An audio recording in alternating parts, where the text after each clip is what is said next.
আসসালামু আলাইকুম ওয়া রাহমাতুল্লাহি তাআলা ওয়া বারাকাতুহু। আব্দুল আজিজ ভাই, ওয়াকিফুল ইসলাম ভাই, কেমন আছেন আপনারা?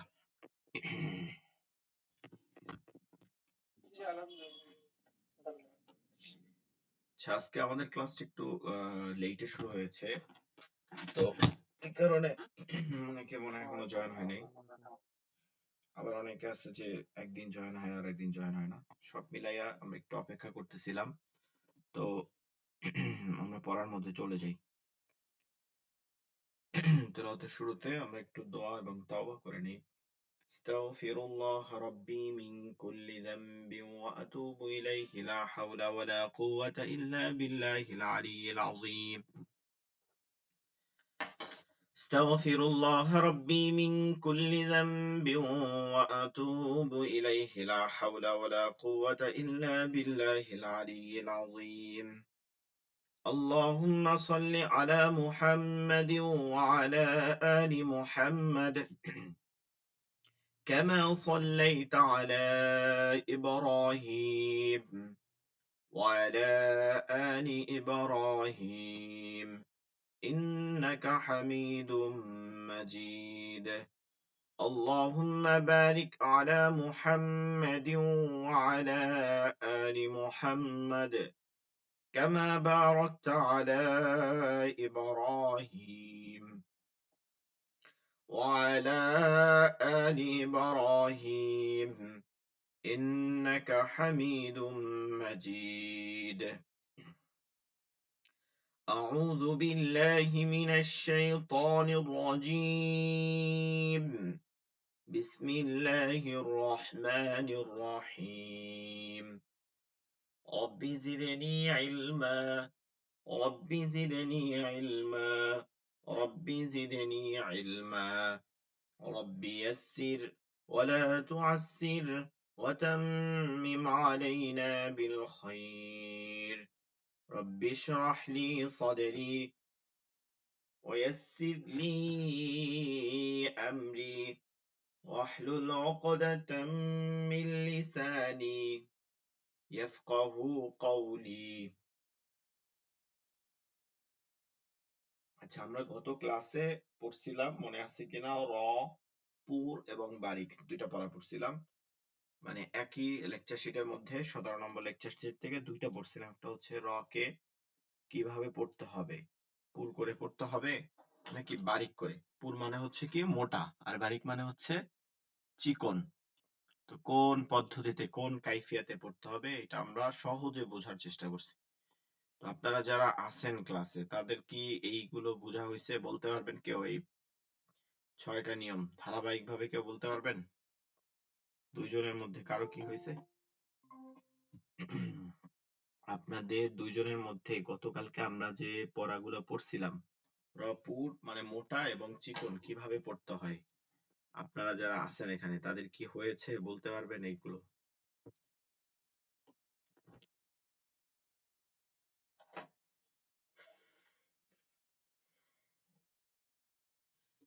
আচ্ছা, একটা বিষয় হচ্ছে যে আমাদেরকে প্রতিদিন ক্লাস করতে হবে। কোনো ক্লাস মিস করলে আমরা সেই পড়াটা কি করতে পারি না, বুঝতে পারবো না, রিপিট করতে পারবো না। তো এর জন্য আমাদেরকে এটা বোঝা কষ্ট হয়ে যায়। তো আমরা গতকালকে পুর বারিক মানে হরফকে পড়ার একটা পদ্ধতি, যেটা তাজবিদের অন্যতম গুরুত্বপূর্ণ একটা বিষয়, এটা আমরা পড়াইছিলাম। তো যারা ক্লাসে ছিলেন তারা তো অনেকে বুঝছেন, যারা ক্লাসে ছিলেন না তারা তো বুঝতে পারেন নাই অথবা তো আমাদের লেকচার শিট গুলো অবশ্যই, ক্লাসগুলো কি হয় রেকর্ডিং হয়। তো আপনারা রেকর্ডিং গুলো অবশ্যই দেখে নেবেন। এটা তো বারবার রিপিট করা সম্ভব না, আমরা সামনে পড়ায় যাব। তো তারপর আমি সংক্ষেপে বলে দিতেছি যে আমরা কি পড়ছিলাম। হরফকে, যে হরফটা আছে এটা দুই ভাবে পড়তে হয়। একটা হচ্ছে চিকন করে আর একটা হচ্ছে মোটা করে। মোটা মানে হচ্ছে কে পড়া, আর চিকন মানে হচ্ছে কে চিকন করা, মানে হচ্ছে রই থাকবে, তবে এটা চিকন হয়ে যাবে। যেমন রি, এটা রি পড়া। বা যেমন ধরেন হামজা জবর আও, এটা হয়ে গেছে, আর হামজা জের ই, এভাবে চিকন হয়ে যায় ই, তখন ইল হয় না যাওয়া। অর্থাৎ র কে যখন আমরা ধরবো জজম দিয়ে তখন র না হয়ে যাওয়া। তো র পূর্বারিককে সাধারণত অনেকগুলো ভাগে ভাগ করা যায়, তবে আমি 6টা নিয়ম বা আরো কম নিয়মে পড়াই, বুঝতে পারবেন জিনিসটা, যে র পূর্বারিকের কয়েকটা শর্ট নিয়মে আমরা এটা পড়তে পারি। তার মধ্যে 1 নম্বর হচ্ছে র হরফকে যখন জবর পেশ দিয়ে পড়তে হবে তখন এটাকে মোটা করে পড়তে হবে, আর জের হইলে চিকন করে পড়তে হবে। যেমন র, রু, রি, চিকন। এরপর র হরফে জজম, সেটা জবর পেশ থেকে পড়লে মোটা আর জের থেকে পাতলা। যেমন আউর, উর, আর হচ্ছে ইর। এরপরে 3য় নম্বর হচ্ছে র হরফে জজম, তার আগে জের আছে, র হরফকে জের দিয়ে ধরছে, ঠিক আছে, কিন্তু পরের হরফটা আহ 7টা বিশেষ হরফ যদি হয়, যেগুলো হরফুল ইস্তিআলা বা মোটা হরফ বলে, সদ, ত, জ, খ, গইন, কফ, এগুলো যদি আসে তখন ওইটা চিকন করা যাবে না, ওটা মোটা হয়ে যাবে। যেমন মের, ফদ, এরকম। এরপরে র হরফে জজম, তার ডানে জের আছে, জের দিয়ে ধরছে র হরফকে, কিন্তু মাঝখানে একটা খালি আলিফ আছে যেটা উচ্চারিত হয় নাই, এমন হলে এটাকে কাসরায় আরজি জের বলে। আর এটা হওয়ার কারণে এর র হরফটা চিকন না হয়ে তখনও মোটা হয়ে যাবে। এরপর হচ্ছে 4 নম্বর নিয়ম, 4 তো এটা বললাম। 5 নম্বর নিয়ম, র হরফে ওয়াকফ হবে, ওয়াকফ মানে থামবো, শেষ হরফটা থামবো, একদম শেষে হবে র হরফটা, এইটার উপরে ওয়াকফ হওয়ার সময় জজম হয়ে যাবে। তো এইটা যখন ওয়াকফ হবে তার আগে ইয়া বাদে, ইয়া সাকিন মানে জজম হলে ইয়া বাদে অন্য যে কোনো হরফ হবে, ইয়া বাদে অন্য যে কোনো একটা হরফ জজম হবে, এবং তার আগে যদি জবর পেশ থেকে ধরে তখন ওই রটা যেটা ওয়াকফ হইছে সেইটা আপনার মোটা হবে, আর জের হইলে সেটা চিকন হবে। আর ইয়া সাকিন যদি থাকে, ইয়া সাকিন মাঝখানে ইয়া সাকিন যেটা বাদ দিছি, ইয়া সাকিন যদি থাকে তাহলে সদা সর্বদা র হরফে চিকন করতে হবে, তার আগে জবর জের পেশ যেটাই থাকুক না কেন। এই হচ্ছে আমাদের র হরফটা কিভাবে পড়তে হবে, এটা একটা নিয়ম। এটা তাসবিদের একটা খুব গুরুত্বপূর্ণ বিষয়। এইটা ভুল পড়া নামাজের জন্য মাকরু হয়ে যায় নামাজ। ঠিক আছে, নামাজ এটা মাকরু হয়ে যায়। এটা আমরা অনেকে মাসালার বিষয় তো গুরুত্বপূর্ণ মনে করি না।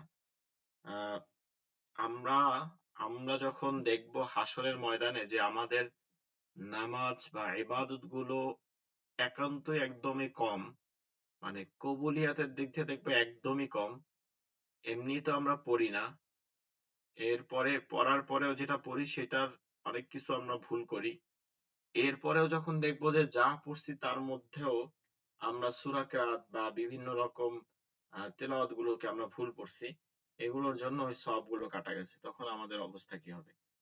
এজন্য আমরা কোরআনকে শুদ্ধ করার খেয়াল করতে হবে আমাদেরকে। কোরআন শুদ্ধ হলে আমাদের দোয়াগুলো শুদ্ধ হবে। তো নামাজ হওয়ার জন্য প্রথমত শর্ত কি? প্রথম শর্ত হচ্ছে নামাজে শুদ্ধ পড়া বা শুদ্ধ তিলাওয়াত করা। তো এর জন্য আমাদেরকে অবশ্যই শুদ্ধ তেলাওয়াতের যথাযথভাবে চেষ্টা করতে হবে। তার মধ্যে অন্যতম একটা হচ্ছে র হরফকে পড়ার পদ্ধতি, যেটা লাহনে খাফি হয় বা ছোট ছোট ভুল আকারে হয়, ছোট ভুল। কিন্তু এই ভুলটা যদি আমরা নামাজের মধ্যে করি, নামাজের বাহিরেও যদি করি, তাহলে এটা কোরআন তেলাওয়াতের যে সওয়াব আছে এখান থেকে মাকরু লেখা হয়। মাকরু মানে হচ্ছে আহ অপছন্দনীয় যে কাজগুলো আছে এগুলোকে মাকরুহ বলে। ঠিক আছে, অপছন্দনীয় কাজগুলো হচ্ছে মাকরুহ, যেটা আল্লাহ এবং আল্লাহ রাসূলের কাছে দুইটার মানে দুজনের কাছে এটা অপ্রিয়। তো সেইটা যখন আমরা করতাম, যেকোনো একটা কাজের ক্ষেত্রেও মাকরু হয়। আমরা যেকোনো, যেমন সিগারেট খাওয়া, বিভিন্ন ধরনের খারাপ যে কাজগুলো আছে এগুলো মাকরু হয়। এখন আপনার প্রশ্ন জাগতে পারে, সিগারেট খাওয়া মাকরু, এটা কেমন? সিগারেট খাওয়া মাকরু, আহ কিন্তু মনে রাখতে হবে মাকরু একটা মাসালা হচ্ছে যে মাকরু হচ্ছে অপছন্দনীয় কাজ, যেই একই অপছন্দনীয় কাজ বারবার একাধিকবার করলে ওইটা হারামে পরিণত হয়, নিষিদ্ধে পরিণত হয়। আপনারা এটা বুঝতে পারেন, যেমন ধরেন আমরা ফুটবল খেলায় দেখি না যে হলুদ কার্ড পাওয়ার পরে লাল কার্ড পায়, ঠিক এইভাবে আপনাকে বারবার বলতেছে যে এটা কিন্তু মাকরু, অপছন্দ, এটা এটা এটা বাদ দাও, এটা বাদ দাও, কিন্তু আমরা যখন এটাকে অভ্যাস করে নিই তখন এটা হারামের পর্যায়ে চলে যায়, এটার উপরে নিষেধাজ্ঞা চলে আসে। তো আমরা যেকোনো ইবাদতের ক্ষেত্রে, যেমন আমরা সিগারেট কেন এটা হারাম বলি, এটা সরাসরি হারাম হয় না কিন্তু হারামের পর্যায়ে যায়, হারাম। কেন এটা হারাম? কারণ হচ্ছে আপনি সিগারেট কেউ একবার খায় না জীবনে, 2 বার খায় না, বা বছরে একটা সিগারেট খায়, এমন কোনো মানুষ আছে কিনা আমার ঠিক জানা নাই যে বছরে একটা করে সিগারেট খায়। কিন্তু যখন আপনি একদিনে 2টা 3টা 4টা টানতেছেন বা প্রতিদিন টানতেছেন, এটা কি করতেছেন?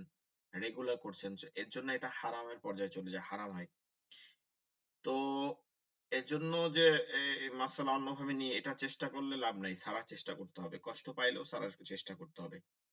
তো মূল কথা হচ্ছে যে আমরা নামাজের মধ্যে যখন এই পুরকে বারিক পড়ব, মানে মোটাকে চিকন করব, চিকনকে মোটা করব, তখনও এটা এই নামাজ কোরআন তেলাওয়াত মাকরু হবে।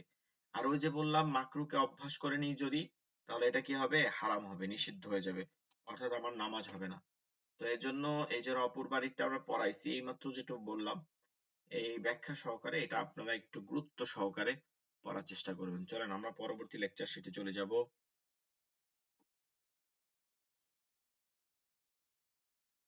18 নম্বর লেকচার শিট, ঠিক আছে? 18 নম্বর, এটার বিষয় হচ্ছে ওয়াকফ এবং সাক্তার বিবরণ। আর আপনার প্রশ্ন জাগতে পারে যে ওয়াকফ তো অলরেডি আমরা পড়ছি, মনে আছে কিনা? 14 নম্বর 14 না 13 দিয়ে পড়ছি, মনে আছে কিনা? কারো মনে আছে কিনা? আপনারা ছিলেন কিনা ক্লাসে? তো ওয়াকফের 2টা অংশ আমি যখন পড়াইছি তখন এটা বলছিলাম যে ওয়াকফের 2টা অংশ মনে রাখতে হবে, 2টা। একটা হচ্ছে যে ওয়াকফ করা মানে থামা, ওয়াকফ মানে হচ্ছে থামা, মানে ওয়াকফ করা মানে থামবো, এইটার নিয়ম কি কি পদ্ধতিতে থামতে হবে, শেষের হরফটা কেমন হবে, যেটা আমরা পড়ছি।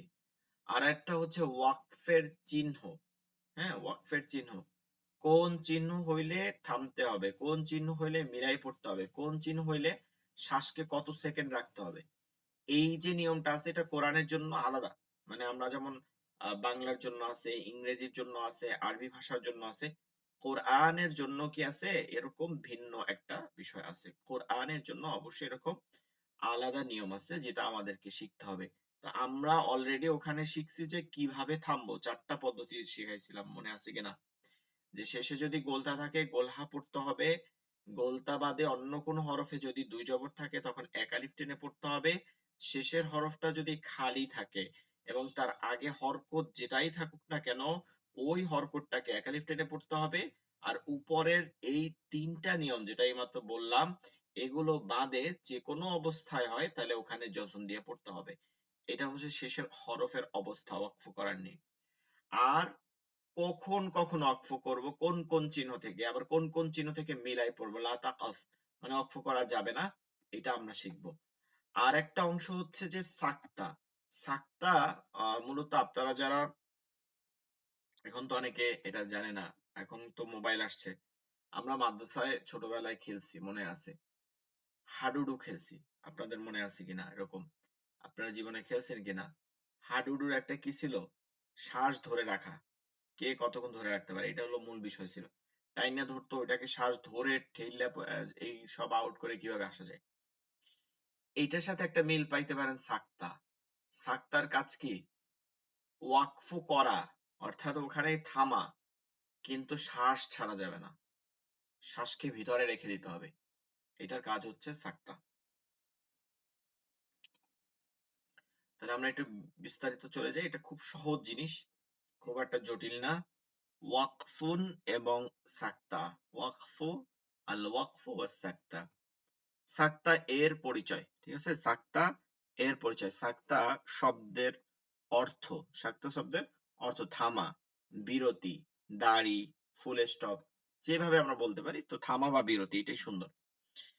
তাজভিদের পরিভাষায় ওয়াকফ মানে হলো কি, শব্দের, ভালো করে দেখেন, শব্দের শেষের অক্ষর থামার নিয়ম বোঝায়, শব্দের শেষ অক্ষরকে থামার নিয়ম বোঝায়। যেমন আমরা যদি এগুলো দেখি, বিসমিল্লাহির রহমানির রহিম, সুম্মা কাল্লা সায়ালামুন, সুম্মা কাল্লা সায়ালামুন, লামুন, থামতেছি।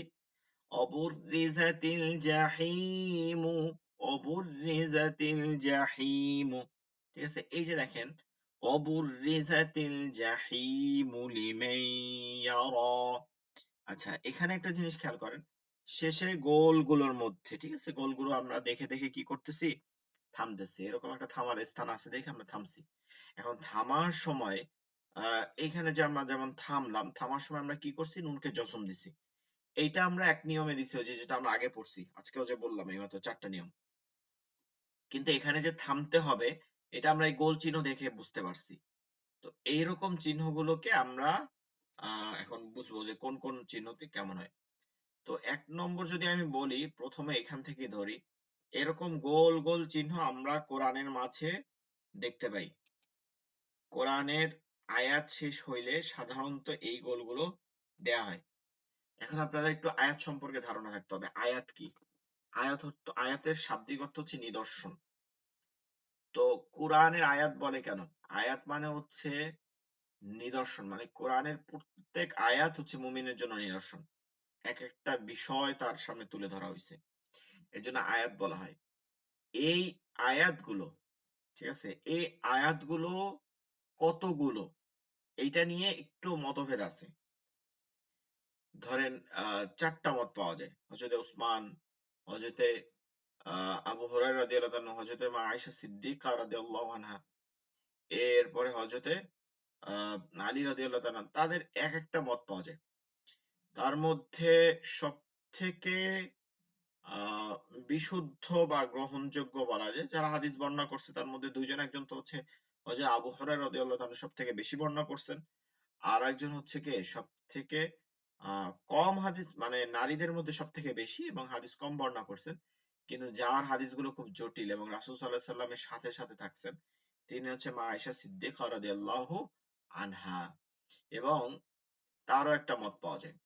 তো সবথেকে মানে গ্রহণযোগ্য মত হচ্ছে তারটা, যেটা আমরা জানি ৬৬৬৬ টি আয়াত তিনি এটা বর্ণনা করছেন। ৬৬০০, হযরতে আবু হুরায়রা ৬২৫০ টি বলছে। এখন এখানে একটা প্রশ্ন আছে, আপনারা ভালো করে একটু খেয়াল করেন। আমাদেরকে অনেক সময় ভুল বোঝায় অনেকে, যারা ইসলাম বিরোধী, যে আপনাদের কোরআনের মধ্যে বেশি কম বলা হয়েছে, এটা আমরা বলি না, এটা সাহাবারা বলে, এভাবে বলে। তো আপনি একটা জিনিস খেয়াল করেন, কোন আয়াত কমেও নাই, কোন আয়াত বাড়েও নাই, কোন শব্দ কমেও নাই, কোন অক্ষরও কমেও নাই, বাড়েও নাই। অক্ষরও বাড়েও না, একটা অক্ষর, হরফ, তাও বাড়ে কমে নাই। তাহলে মতভেদ কিভাবে? মতভেদটা হচ্ছে যে আমরা অনেক সময় তেলাওয়াতের মাঝে ত দেখি, হরফ ত। একটা আয়াতের মাঝখানে একটা ত আছে, একটা আয়াতের মাঝখানে একটা মিম আছে, একটা আয়াতের মাঝখানে বা ৩ জায়গায় ২ জায়গায় ত আছে, জিম আছে। এভাবে ভিন্ন ভিন্ন ওয়াকফের চিহ্ন দেখি, যেটা থামার একটা চিহ্ন। তো এই ক্ষেত্রে ত, এবার আরবি সংখ্যা ৫, এই যে কিছু চিহ্ন আছে, বা ওয়াকফে লাজিম, মিম, মিম, এইরকম কিছু চিহ্নকে কেউ কেউ বলছেন, কেউ কেউ সরাসরি বলি যদি আমরা, যে হযরতে মা আয়েশা সিদ্দিকা রাদিয়াল্লাহু আনহা, তিনি বলছেন যে এগুলো আয়াত। আমি শুনছি আল্লাহ রাসূল সাল্লাল্লাহু আলাইহি ওয়াসাল্লাম বলছেন কি, এগুলো এক একটা আয়াত। আবার যে কমাইছে, হযরত আবু হুরায়রা রাদিয়াল্লাহু তাআলা আনহু, তিনি যেমন কমাইছে, হযরত উসমান রাদিয়াল্লাহু তিনি যেমন কমাইছে, তারা কেউ বলছে যে ৬২৩৬, কেউ বলছে ৬২৫০। এটা যখন বলছে, তাদের যুক্তি ছিল যে আ না, এগুলো সব আয়াত না। এই বাক্য শেষ হয়ে এইটা আয়াত, ওইটা আয়াতের অংশ, এভাবে বলতে চাইছে। তো মূলত সব কথা শেষ কি, কোনো অক্ষর পরিবর্তন হয় না, একটা বাড়েও নাই কমেও নাই, কিন্তু কেউ বলছে এটা আয়াতের অংশ, কেউ বলছে না এটা পরিপূর্ণ আয়াত। এর জন্য সূরা ফাতিহা যারা গোল গোল চিহ্ন দেয়া আছে, এটা ধরে পড়বেন, তারা আয়াত সংখ্যা গুণে দেখেন, এটা ৬টা আয়াত। ঠিক আছে, এটা ৬টা আয়াত। আর যারা এটাতে ভেঙে পড়বেন, সিরাতাল্লাযীনা আন'আমতা আলাইহিম, এখানে যে থামবেন, ওইখানে গোল চিহ্ন নাই, কিন্তু ওইখানে দেখবেন ৭ লেখা আছে। ঠিক আছে? ৬ লেখা আছে। মূলত ওইটা বলছে যে সিরাতাল্লাযীনা আন'আমতা আলাইহিম। হে আল্লাহ, আপনি আমাকে ওই পথে চলান। কোন পথ? যে পথে নেয়ামত দান করেছেন আপনি। যাদেরকে আপনি নেয়ামত দান করছেন। সিরাতাল্লাযীনা আন'আমতা আলাইহিম। যাদেরকে আপনি নেয়ামত দান করছেন, সেই পথে আমাদের চলান। আবার বলতেছে যে গায়রিল মাগদুবি আলাইহিম ওয়ালাদ-দাল্লিন। আর ওই পথে নয় যে পথে আপনার গোমরাহি আছে, যে পথে আপনার অভিশপ্ত, সেই পথে আমাকে চালিত করেন না। এখন কেউ বলছে যে ওই আগেরটা এটা মিলাই একই আয়াত, কেউ বলছে যে না এটার মাঝখানে যেটা আছে ওইখানে ভাগ হয়ে গেছে, এইটা ইহদিনাস সিরাতাল মুস্তাকিমের পরে একটা ব্যাখ্যা দেওয়া হয়েছে যে সিরাতাল লাযিনা আনআমতা আলাইহিম, পরেরটা আবার ভিন্নভাবে। মোট কথা কোনো আয়াত বা কোনো শব্দ কোনো অক্ষরের কোনো পরিবর্তন ঘটে নাই, শুধুমাত্র সংখ্যা কেউ ধরছে কেউ ধরে নাই। তাহলে আমরা নিব কোনটা? ৬৬৬৬টি আয়াত। তো এর মধ্যে একটা হচ্ছে এরকম গোল গোল চিহ্ন, এটাকে সব থেকে বেশি আয়াত ধরা হয়। গোল গোল চিহ্ন এটাকে ওয়াকফে তাম বলে। তাম মানে হচ্ছে আম, মানে সাধারণ ওয়াকফ, সাধারণভাবে এটাকে থামতে হয়। এর উপর নিচ কি চিহ্ন আছে না আছে এটা দেখা লাগে না। এরকম সংখ্যা থাকলে গোল চিহ্ন এটা থাকলে এখানে কি করতে হয়? থামা যায়। আবার এখানে চাইলে কি করা যায়? মিলাইয়া পড়া যায়, দুইটা এখতিয়ার আছে। তো এখানে আমার খেয়াল করতে হবে যে এটাকে ওয়াকফে তাম বলে। তো এরপরে আমরা একটু যদি সামনে যাই,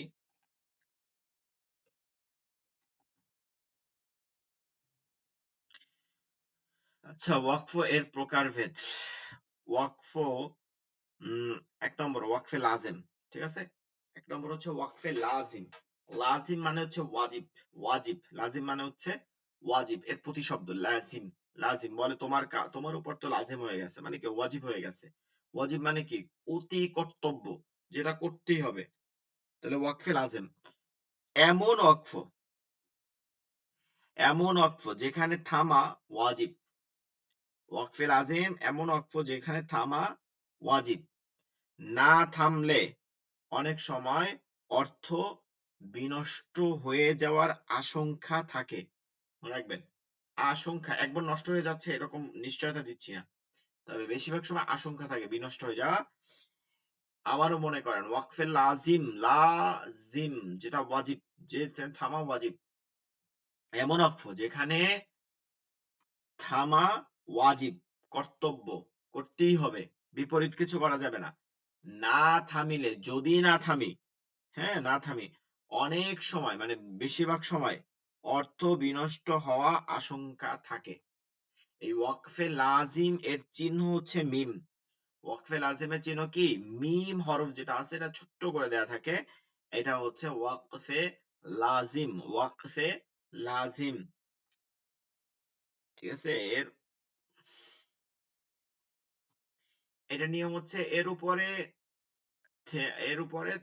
থেমে পড়তে হবে, ঠিক আছে? এখানে থামবেন, আপনার এখানে থেমে যাবেন। পুনরাবৃত্তি মানে আবার ওখান থেকে ধরানো যাবে না, ঠিক আছে? পুনরাবৃত্তি করা যাবে না। তো আমরা ওই যে দেখতেছি শেষে, আয়াতের শেষে ইয়াহসাবু আন লান ইয়াকদিরা আলাইহি আহাদ, এখানে শেষে মিম দেখতেছি। মিম মানে কি? এখানে আমাকে থামতে বলা হইতেছে। মিমটা মানে কি?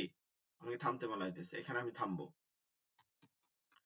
ত ওয়াকফে মুতলাক, ওয়াকফে মুতলাক, মুতলাক এখানে থামা উত্তম। দেখেন এখানে একটু স্থির করছে যে না আর একটু সহজ করে দেয়, এখানে থামা উত্তম, কিন্তু থামতেই হবে এমন কোনো কথা নেই। এখানে থামা উত্তম। ওয়াকফে মুতলাক এর চিহ্ন হচ্ছে কি? ত, এর চিহ্ন ত, এর চিহ্ন হচ্ছে ত, ছোট একটা ত। এর উপর থেমে পড়া উত্তম এবং পুনরাবৃত্তি করা, পুনরাবৃত্তি না করাই ভালো। মানে থেমে পড়া উত্তম, পুনরাবৃত্তি না করাই ভালো। যেমন ইয়াকা না'বুদু ওয়া ইয়াকা নাস্তাঈন, দেখছেন এই যে ত দেয়া আছে ছোট্ট করে ত।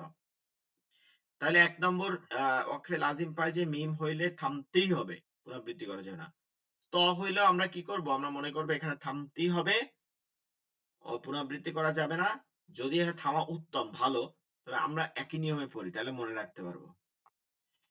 এরপর ওয়াকফে জাইজা, জাইজা, ওয়াকফে জাইজা এখানে আহ এখানে থামা না মানে এই যে জিম যেটা আছে, এটা দুইটা মানে থামা না থামা, থামা না থামা উভয়টি হচ্ছে জায়েজ, উত্তম বলা হয় নাই।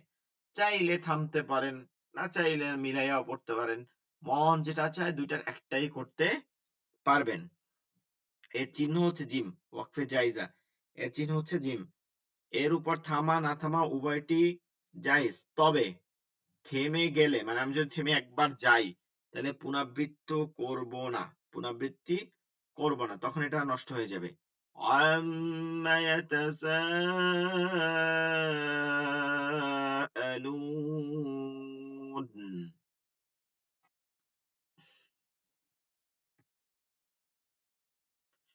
এরপরে ওয়াকফে মুজাওয়াজ, ওয়াকফে ওয়াকফে মুজাওয়াজ, এখানে থামা তো জায়েজ, থামা জায়েজ আছে, তবে না থামাটা হচ্ছে উত্তম, মিলিয়ে পড়াটা হচ্ছে কি উত্তম। থামা তো জায়েজ কিন্তু না থামাটা কি উত্তম।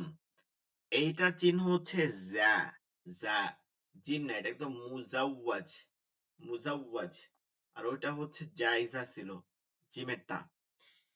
এই চিহ্ন যদি এই চিহ্ন যদি আয়াতের মধ্যখানে থাকে, মধ্যখানে হয়, তবে এর উপর থামলে পুনরাবৃত্তি করা জরুরি, পুনরাবৃত্তি করা জরুরি। আর যদি আয়াতের শেষে থাকে তাহলে এর উপর থামলে পুনরাবৃত্তি করা জরুরি না। মানে আয়াতের মাঝে যদি থামেন, যার মধ্যে যে গোল চিহ্নগুলো নাই, তো এমন অবস্থা যদি হয় তখন আপনি এখানটা পুনরাবৃত্তি করা যাবে, ঠিক আছে, পুনরাবৃত্তি করতে হবে। কিন্তু যখন আয়াতের শেষে থামবেন তখন এটা পুনরাবৃত্তি করতে হবে না। দেখেন আমরা যে এটাকে দেখতে পারতেছি, لقد خلقنا الإنسان في أحسن تقويم। যা এরপরে চিহ্ন অকফে মুরাখাস, সোজা কথা, সব কাজ ঝা যেরকম পড়ছে মুজাওয়াজ, শুধুমাত্র এটার নামটা পরিবর্তন হবে। ওয়াকফে মুরাখাস, মুরাখাস, মুরাখাস, আয়াতের শেষে থামা জায়েজ, তবে আয়াতের মধ্যে মিলিয়ে পড়াই কি উত্তম। এর হরফ হচ্ছে খ, এর চিহ্ন হরফ কি খ। ওয়াকফে মুজাওয়াজের মতো একই নিয়ম, ঠিক আছে, ওয়াকফে মুজাওয়াজের মতো একই নিয়ম, ঝা যেভাবে পড়তে হবে। ووجدك ضالا فهدى।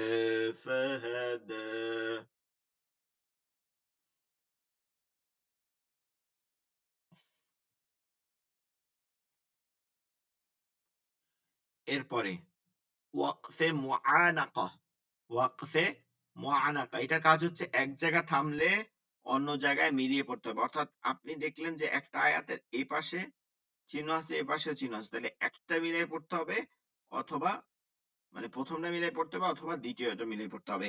এর চিহ্ন যদি আমরা দেখি সেটা হচ্ছে সুতরাং, বা সিন এবং শিনের যে তিনটা নুক্তা আছে সেই নুক্তাটা এভাবে লিখতে হয়, এটা হচ্ছে চিহ্ন, এটা এইটাই চিহ্ন। যেমন আমরা যদি এখানে দেখি তানাজ্জালুল মালাইকাতু ওয়ার রূহু ফিহা বিইذনি রাব্বিহিম মিন কুল্লি আমর সালামুন হিয়া হাত্তা মাতলাইল ফাজর।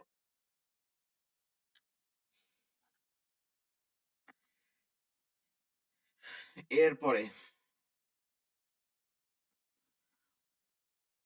আচ্ছা, এটা উদাহরণটা আপনারা বুঝে নিন, এটা ভালো করে খেয়াল করেন।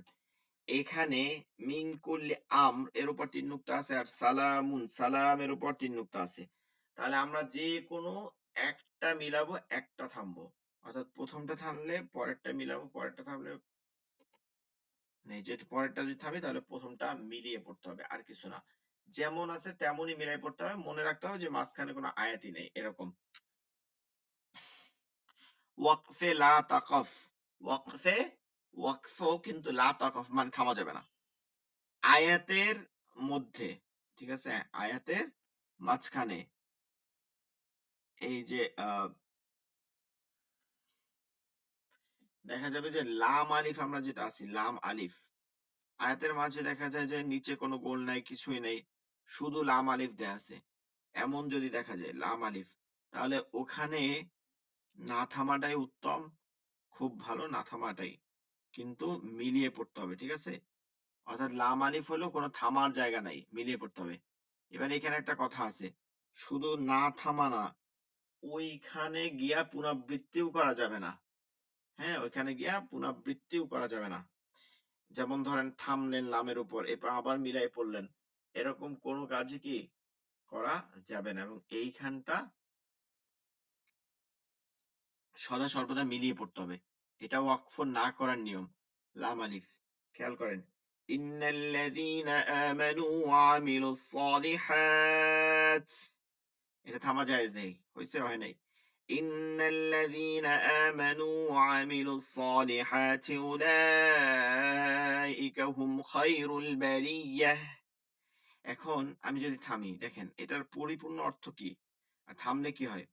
ইন্না নিশ্চয় আল্লাযীনা যারা আমানু ঈমান আনে, এবং ওয়াও এবং আমিলু কর্ম করে, সলিহাত উত্তম কর্ম করে, এরপরে উলাইকা হুম খায়রুল বারিয়া, উলাইকা হুম ওই সকল তারা, খয়রু শ্রেষ্ঠ, বারিয়া সৃষ্টির মধ্যে শ্রেষ্ঠ। এখন আপনি যখন খেয়াল করেন এভাবে যদি হয়, ইন্নাল্লাযীনা আমানু ওয়া আমিলুস সালিহাত উলাইকা হুম খায়রুল বারিয়াহ। এখন আপনি ইন্নাল্লাযীনা আমানু ওয়া আমিলুস সালিহাত, হ্যাঁ নিশ্চয়ই যারা ঈমান এনেছে এবং ভালো কাজ করে তারা কি। এখন আপনি যদি এখানে কমা দেন, মানে এখানে আপনি যখন লাম আলিফ দিলেন, তখন আপনি যদি এটা কমা বা থামার স্থান করেন, আপনি যদি দাড়ি বানাই ফেলান, থামেন, তখন একটা বাক্যটা পরিপূর্ণ হয় না, তখন আপনাকে প্রশ্ন জাগে, আহ, তাহলে কি এই যে মানুষ সলিহাত এবং ভালো, তারা কি, তারা কি জাহান্নামে যাবে, তারা কি করবে। তো তখন বলা হইতেছে যে তারা হচ্ছে কি, উলাইকা হুম খায়রুল বারিয়াহ, তারা হচ্ছে সৃষ্টি জগতের শ্রেষ্ঠ মানুষ, সৃষ্টি জগতের শ্রেষ্ঠ, সৃষ্টি জগতের শ্রেষ্ঠ। এখন আপনি পরিপূর্ণ যখন মিলাই পড়বেন, ইন্নাল্লাযীনা আমানু ওয়া আমিলুস সালিহাতি উলাইকা হুম খায়রুল বারিয়াহ, তখন পরিপূর্ণ কি একসাথে পড়া হইতেছে, ভাঙা যাবে না, ঠিক আছে, লাম আলিফে থামা যাবে না। এবার সাক্তা, সাক্তার নিয়মটা হচ্ছে যে আহ তেলাওয়াত করার সময় কিছুক্ষণ থামা এবং থেমে এটা কি আবার মিলাই পড়া, ঠিক আছে। এই সাক্তা হচ্ছে, আমরা তো জানি যে আমাদের হচ্ছে ইমাম হাফস বলি, তিনি হচ্ছে ইমাম আসেম কুফি রহিমাউল্লাহ আলাই এর ছাত্র, ঠিক আছে, এর ছাত্র মানে অর্থাৎ আসেম কুফি হচ্ছে মেইন কারি সাতজন, তার মাঝে একজন হচ্ছে তার থেকে আবার হাফস, ইমাম হাফস রাদিয়াল্লাহু রহিমাহুল্লাহ আলাইহি, তিনি এই সাক্তার নিয়ম বলছেন যে পুরো কোরআন শরীফে 4টা জায়গা আছে, কিন্তু অনেকে অনেকে বলছে যে না, পুরো কোরআন শরীফে 8 স্থানে আছে, তো আমাদের মতে 4টা স্থানে আছে। এর চিহ্ন হচ্ছে সাক্তা, লেখা থাকবে সাক্তা, এর চিহ্ন লেখা থাকবে কি সাক্তা, মানে এই যে দেখেন লেখা আছে সিন কাফ তা তা সাক্তা, সিন কাফ তা তা সাক্তা, সাক্তা, সাক্তা লেখা থাকবে, এটা নিয়ম হচ্ছে সাক্তা লেখা থাকবে, সাক্তাই, এর আলাদা কোনো চিহ্ন নাই। এটার কাজ কি, যে আপনাকে থামবেন কিন্তু শ্বাসটা ভিতরে রেখে দিবেন, শ্বাসটা ভিতরে রেখে দিবেন। এরকম হচ্ছে কোরআনের মাঝে 4টা জায়গা আছে, এগুলো আপনাকে এখানে ধরাই দেয়া আছে, ঠিক আছে। আমি একটা দেখাই যে মিম মারকাদিনা হাযা মা ওয়া'আদার রহমানু, ঠিক আছে। মান রাক, এই যে মান রাক, মান রাক, বাল রানা আলা কুলুবিহিম। তো এটা হচ্ছে সাক্তার কাজ, অর্থাৎ আপনি থামবেন কিন্তু শ্বাস ছাড়বেন না, শ্বাসকে ভিতরে রেখে আবার ওইখান থেকে যেখানে থামবেন এর আগ থেকে মিলাই পড়বেন। এই হচ্ছে ওয়াকফ এবং সাক্তার নিয়ম। আপনাদেরকে আগামী ক্লাসে এগুলো পড়ানো হবে এবং সকলেই ক্লাসে উপস্থিত থাকার চেষ্টা করবেন। রপুর বারিকটাও পড়া দেন না আজকে কেউ, এটাও আগামী ক্লাসে পড়া দিবেন। সকলেই ক্লাসে উপস্থিত থাকার চেষ্টা করবেন, অনলাইনে সকলকে সবাই দাওয়াত দিয়ে দিবেন যে আমরা ক্লাসে থাকি, আপনারা ক্লাসে থাকার চেষ্টা করবেন। আজকের এই পর্যন্তই ক্লাস থাকবে, লেকচার সেট দিয়ে দেওয়া হবে। সকলে ভালো থাকবেন, আগামী ক্লাস পরিপূর্ণ পড়া নেওয়া হবে। আসসালামু আলাইকুম ওয়া রাহমাতুল্লাহি ওয়া বারাকাতুহু।